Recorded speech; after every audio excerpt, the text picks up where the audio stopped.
देवा आपलाच मुलगा असला पाहिजे छत्रपती शिवाजी महाराजांच्या सारखा, आपलाच मुलगा असला पाहिजे बाळ ध्रुवांच्या सारखा, आपलाच मुलगा असला पाहिजे प्रभू रामचंद्रांच्या सारखा आणि आपलाच मुलगा असला पाहिजे मनोज जरांगे पाटलांच्या सारखा।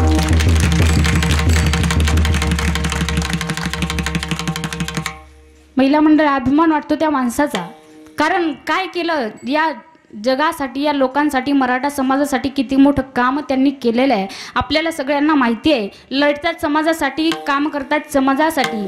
आज 9 महिने झालं त्या माणसानं घर सोडलेलं, घरात पाऊल सुद्धा ठेवला नाही। अजून एक दिवस घरी गेले, घरच्यांना सांगितलं मी घरी आलोय पण तुमच्या घरी पाहुणा म्हणून मी घरी आलोय। पैसे देऊन काम करणारे लोक भरपूर आहेत जगामध्ये, या जगात पैसे देऊन काम करणारे लोक भरपूर आहेत, पण लोकांचा रुपया सुद्धा घेतला नाही असा बिगर पैशाचा काम करणारा माणूस एकच मनोज जरांगे पाटील। लढतात काका समाजासाठी, करतायत काम समाजासाठी। तुम्हाला सांगू एक वाक्य मी त्यांच्यासाठी बोलत असते आणि ते वाक्य त्यांना फार सूट होतं। काय ना, आजपर्यंत या जगामध्ये, या भारतामध्ये, या महाराष्ट्रामध्ये आजपर्यंत आले किती गेले किती उडून गेले भरारा, आले किती गेले किती उडून गेले भरारा, पण सरकारला सुद्धा सांगा संपला नाही आणि संपणार सुद्धा नाही आमच्या मनोज जरांगे पाटलांचा दरारा, मनोज जरांगे पाटलांचा दरारा। लढतात समाजासाठी, कार्य करतात समाजासाठी। महिला मंडळ मला सांगा, कोणत्या बापाला वाटतं माझ्या मुलीसोबत बोलू नये, कोणत्या बापाला वाटतं मुलासोबत बोलू नये, कोणत्या नवऱ्याला वाटतं पत्नीसोबत बोलू नये। 9-9 10-10 महिने आपण घराच्या बाहेर जाऊ शकत नाही, घर सोडून आपण राहू शकत नाही। समाजानं डोक्यावर घेतलं, समाज एवढा वेडा नाही, कोणालाही आपल्या डोक्यावर घेऊन नाचावं एवढा वेडा समाज नाहीये। मराठा समाज एकत्रित केलाय, काकांनी समाज एकत्रित केला, ही एवढी सोपी गोष्ट नाहीये। मराठा समाजाला एकत्रित आणणं ही सुद्धा एवढी सोपी गोष्ट नाहीये, कारण 450 वर्षापूर्वी ज्यांनी मराठा समाज एकत्रित केला होता ते छत्रपती शिवाजी महाराज होते। 450 वर्षापूर्वी ज्यांनी मराठा समाज एकत्रित केला होता ते छत्रपती शिवाजी महाराज होते, पण आजच्या कलियुगातले छत्रपती शिवाजी महाराज मनोज जरांगे पाटीलच आहेत। कारण मराठा समाज एकत्रित आला, समाजाने त्यांना डोक्यावर घेतलं। समाज इतका वेडा नाहीये दादा, पण स्वतःला जपलंय, कोणाचा रुपया सुद्धा घरात घेतला नाही। मनात थोडी जरी लालची आली असते ना, थोडी जरी आली असते ना, एका रात्रीतून करोडोचा बंगला उभा राहिला असता, अजून सुद्धा राहतोय। पण नाही, समाजासाठी कार्य करायचं, समाजाचं घ्यायचं नाही, समाजाला द्यायचंय, आपल्याला आरक्षण द्यायचंय, आपल्याला आरक्षण घ्यायचंय, एवढंच काम, एवढंच ध्येय मनामध्ये आहे, एवढंच ध्येय डोक्यामध्ये ठेवून ते स्वतः लढत आहेत, स्वतः काम करत आहेत। आपल्या सगळ्यांना माहिती त्यांची तब्येत कशी आहे, सगळं 35 वजन किलो असेल, वजन त्यांचं फक्त 35 किलो असेल, जास्त नाही। पण एवढा माणूस समाजासाठी इतकं कार्य करतोय, समाजासाठी एवढं लढतोय। दादा आपल्या सगळ्यांना माहिती, मला काय जास्त सांगायची गरज तुम्हाला नाही, कारण माझ्यापेक्षा जास्त अनुभव तुम्हाला आहेत। आपण सगळे टीव्ही वरती पाहतो, आपण सगळे बातम्या वाचतो, आपण सगळे बातम्या ऐकतोय, पण एक वाक्य बोलेल तुम्हाला, चंद्राचा, सूर्यांचा, ताऱ्यांचा अभ्यास केला जातो तेव्हा भूगोल घडतो। चंद्रांचा, सूर्यांचा, ताऱ्यांचा अभ्यास केला जातो तेव्हा भूगोल घडतो, पण जेव्हा आमचा मराठा समाज एकत्रित येतो तेव्हा मात्र इतिहास घडतो। समाजासाठी कार्य करणं एवढी सोपी गोष्ट नाही। घरादाराचा त्यागच करू शकत नाही महिला मंडळ, आपण कुणीच करू शकत नाही। 8 दिवस जरी आपले वडील, आपले पती जर बाहेर गेले तरी आपल्याला कसं तरी होतं, पण 8-8 9-9 महिने तो माणूस आज बाहेर आहे, घराची तरी अवस्था काय असेल। स्वतःच्या बापाला सांगितलंय 4 मुलं आहेत तुम्हाला, 4, त्याच्यातला एक मुलगा समाजासाठी गेला म्हणून सोडून द्या, बाकी 3 मुलं तुम्हाला आहेत असं फक्त गृहीत धरा तुम्ही। बापाला सुद्धा सांगितलं, स्वतःच्या वडिलाला सांगितलं, त्यांनी पत्नीला सुद्धा सांगितलं, आलो तर तुझा, गेलो तर समाजाचा, कुंकू पुसून तयार राहा। कोणता पती आहे जगात सांगणारा असा, पण समाजासाठी काम करायचंय, समाजासाठी लढायचं एवढं ध्येय मनात आहे, एवढंच ध्येय डोक्यात आहे। पण जाता जाता तुम्हाला एकच वाक्य मी बोलून जाईल, 450 वर्षापूर्वी ना, 450 वर्षापूर्वी ज्यांनी दिल्लीचं तख्त हलवलं होतं ते छत्रपती शिवाजी महाराज होते।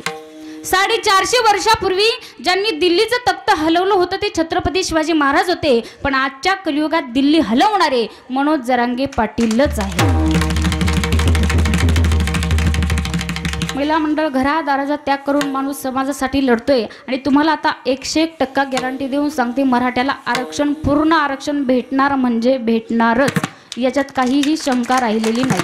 आणि ते आरक्षण आपल्याला घ्यायचं आहे, कारण आपला तो हक्क आहे. त्या हक्कासाठी आपल्याला सुद्धा लढायचं आहे. आपण जशी सध्या एकत्रित आलेलो आहोत, आरक्षण मिळेपर्यंत कायम असंच आपल्याला टिकून राहायचं आहे आणि मराठ्याला आपल्याला आरक्षण घ्यायचं आहे. विठ्ठल विठ्ठल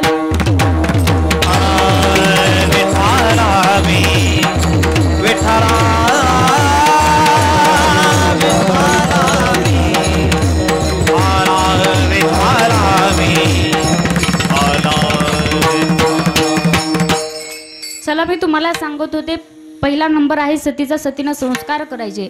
दुसरा नंबर आहे संतांचा, संतानं संस्कृती सांभाळायची. सगळ्यात अगोदर तुम्हाला सांगून गेले, सगळ्यात पहिल्यांदा जर धर्माचं पालन कुणी केलं असेल तर आमच्या संत महात्म्यांनी केलेलं आहे. संतांनी जगावर उपकार केला आहे आणि संत आपल्या या जगावरती उपकार करण्यासाठीच आलेले आहेत. संत आपल्याला जागवण्याचं काम करतात, आपल्याला जाग करण्याचं काम संत या ठिकाणी करत आहेत. मग दुसरा नंबर आहे संतांचा आणि तिसरा नंबर आहे शूर आणि वीरांचा. देशाचं संरक्षण करतात आज डोळ्यामध्ये तेल घालून.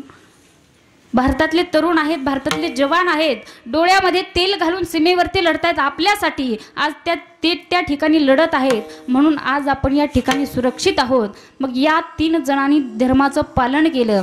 छत्रपती शिवाजी महाराजांनी धर्माचं पालन केलं. मग तुकोबारायांना प्रश्न केला, का हो तुकोबाराया, जीवनामध्ये येऊन फक्त धर्माचं पालन, पाखंड्याचं खंडन आपल्याला करायचं का? तर तुकोबारायांनी सांगितलं, नाही, एवढंच काम जीवनात करायचं नाही, अजून एक काम आपल्याला जीवनामध्ये आपल्या करायचं. अभंगाचं दुसरं हेच यामा करणे काम, करणे काम, हेच यामा करणे काम, हेच यामा करणे काम, हेच यामा करणे काम, हेच यामा करणे काम,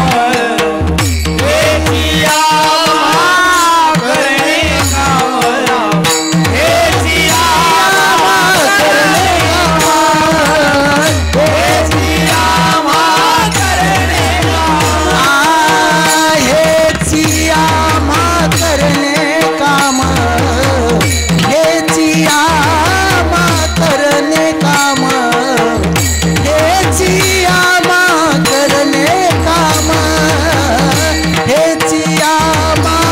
करणे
हेचे आम्हा करणे काम, बीज वाढवावे नाम.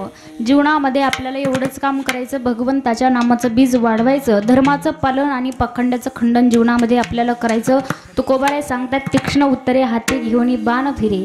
सगळ्यांनी एकदा प्रेमानं ज्यांना ज्यांना 2 हात दिले त्यांनी 2 हात वरती करायचे. सगळ्यांनी महिला मंडळ हात उंच करा. 2 मिनिटं सगळ्यांनी भजन करायचं आणि लगेच सेवेला पूर्णविराम देणार आहे. सगळ्यांनी प्रेमाने म्हणायचं, श्रीराम